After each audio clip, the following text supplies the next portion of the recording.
What is a mind in the grip of vicious circles? Well, one of the most obvious instances that we all know is the phenomenon of worry. The doctor tells you that you have to have an operation, and that has been set up so that automatically everybody worries about it. But you can't stop worrying, and therefore you get additionally worried that you are worrying.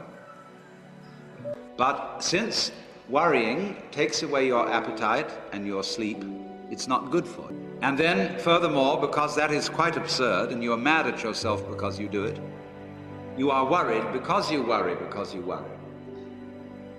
That is a vicious circle.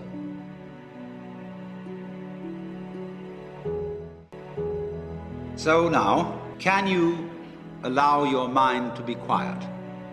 Isn't it difficult? Because the mind seems to be like a monkey, jumping up and down and jabbering all the time. Once you've learned to think, you can't stop.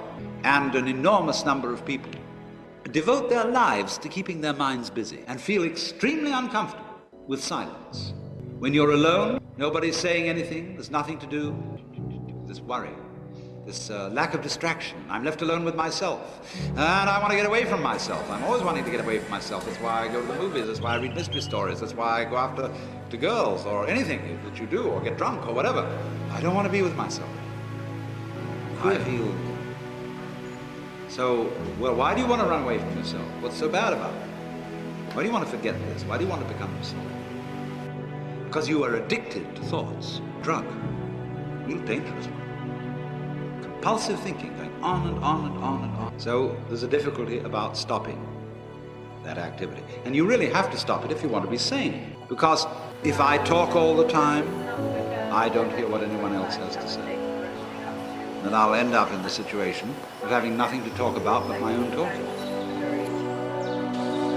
Or so in exactly the same way, if I think all the time, I won't have anything to think about except thoughts. So in order to have something to think about, there are times when you simply must stop thinking.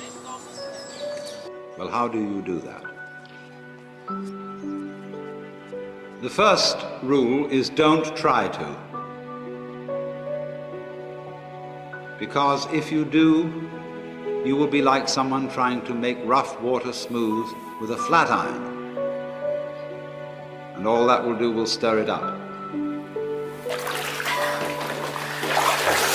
So in the same way as a muddy, turbulent pool quiets itself when left alone, you have to know how to leave your mind alone.